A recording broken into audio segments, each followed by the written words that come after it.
Siege of Pouancé 1432. The Siege of Pouancé of 1432, 6 January 22 February, was undertaken by John V, Duke of Brittany, against his nephew John Roman II, Duke of Alençon, as part of a conflict involving the payment of a dowry. It is at times referred to as the Third Siege of Pouancé, in succession to other sieges in 1066 and 1379. Although the siege saw English and French forces fighting against each other, thus being able to set itself in the context of the 100 Years' War, this conflict has its origins in a family dispute of financial nature. Origin of the conflict. Mary of Brittany, daughter of John Roman IV, Duke of Brittany, had been married in 1396 to John I, Count of Alençon. But the dowry of 30,000 livres that was to come with this marriage had been paid only in part. It was this financial problem that was at the origin of the dispute between the two houses. John Roman II, Duke of Alençon, was born of this union in 1409, 6 years before his father John I was killed during the Battle of Agincourt. At the age of 15, John Roman II engaged himself in the fight against the English. During the Battle of Verneuil, 17 August 1424, he was made prisoner. He was only released in 1429, when he agreed to pay a large ransom of 200,000 crowns. To pay for it he sold his stronghold of Fougères to the son of John Roman IV, his uncle John V, Duke of Brittany, for 120,000 écus, strengthening the latter's position on the Franco-Breton border. John V shortly after received a visit from his nephew John Roman II at Nantes on Christmas 1431. The latter, lacking money, hoped to obtain the payment of the unpaid portion of the dowry of his mother, or 15,000 livres. John V was always postponing the payment, and so John Roman II put pressure on his uncle. It was Jean de Mailstrot, Bishop of Nantes and Chancellor of the Duke, who was the victim. John Roman II led his hostage to the castle of La Flèche and, after the failure of the negotiations, made him come to Pouancé while waiting for the dowry to be paid. Unfolding of the siege. Beginning.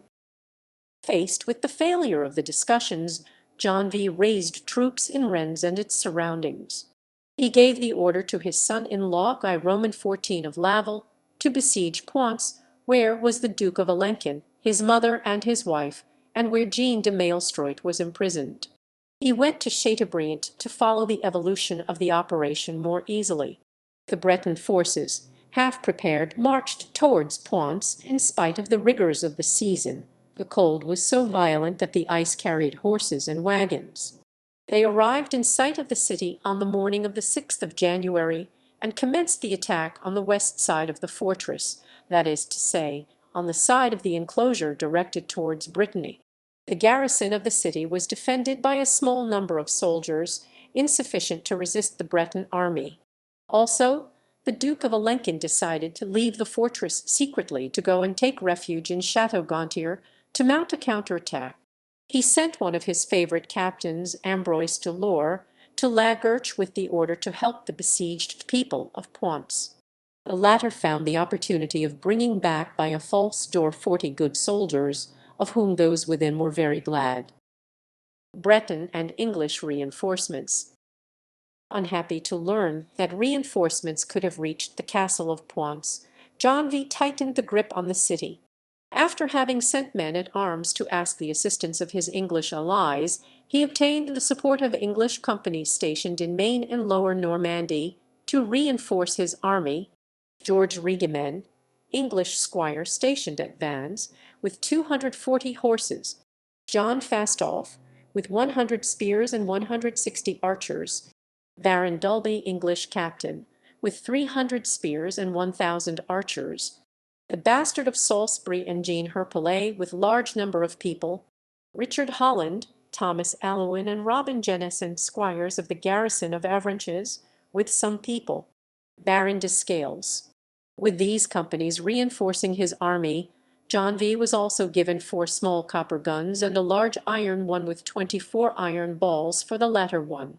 At the same time, the Duke of Brittany sent orders to Tréguer and Lyon to advance troops From Lower Brittany, the Lower Bretons came in large numbers. The Viscount of Rohan brought 565 men-at-arms and 320 archers, Marshal Denon 250 spears, and 183 archers. One could believe for a moment that all Brittany was going to rush on the castle of Pouancé. All this must have increased to more than 6,000 the number of the besiegers, all good troops, well animated, well ordered, well supplied. The impressive quantities of material devolved to the headquarters were sent by more than a dozen carters requisitioned for 40 days for the needs of the siege. French counterattack and continuation of the siege. As early as 9 January, Ambroise Delort attempted a diversionary maneuver with part of the garrison of La Guerche and attacked the Manoir du Plessis-Garif in Pyre, which belonged to Jacques Bonenfant, John V's chamberlain. George Rigament's company was there. The surprise attack killed George Bonenfant, Jacques' brother, and left George Rigament injured, who lost most of his company.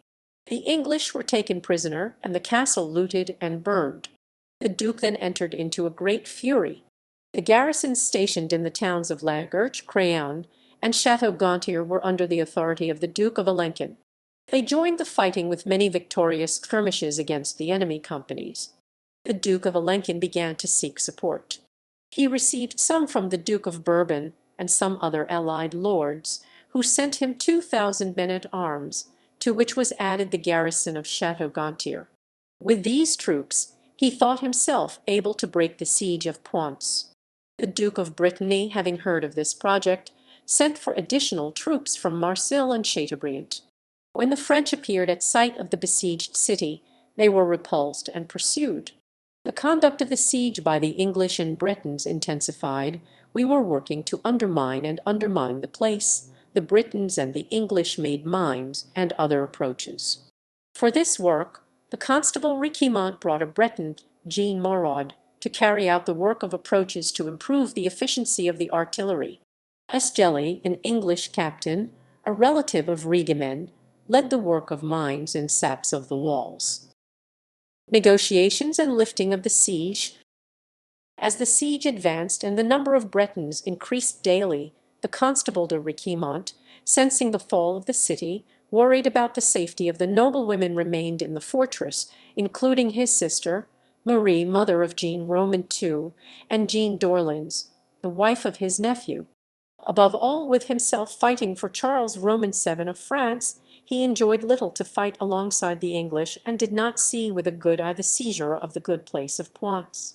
He charged a gentleman from Pouancé, Guillaume de Saint-Aubin, to inform Ambroise Delort at La Guerche that the situation was becoming precarious and to ask him to bring the information to the Duke of Alençon. Delort went to find the Duke, resolved to negotiate then, having obtained a safe conduct from the Constable de Riquimont, went to Chateaubriant on February 19, where he gave John V a very respectful letter of apology from his nephew. Peace was negotiated through the mediation of the Constable de Riquimont and the Count of Étampes. The siege of Pouancé was raised in around 22 February. At the request of John V, the Duke of Alençon liberated Jean de Mailstroit and all the English and Breton prisoners, pledged to deliver the place of La Guerche on bail and to pay a fine of £50,000 of damages. The Duke of Brittany undertook, on his side, to return La Guerche to his nephew a year later, and to pay the rest of the dowry of the Duchess of Alençon, or £15,000. He also had to compensate the English, very mortified for this accommodation on which they had not been consulted.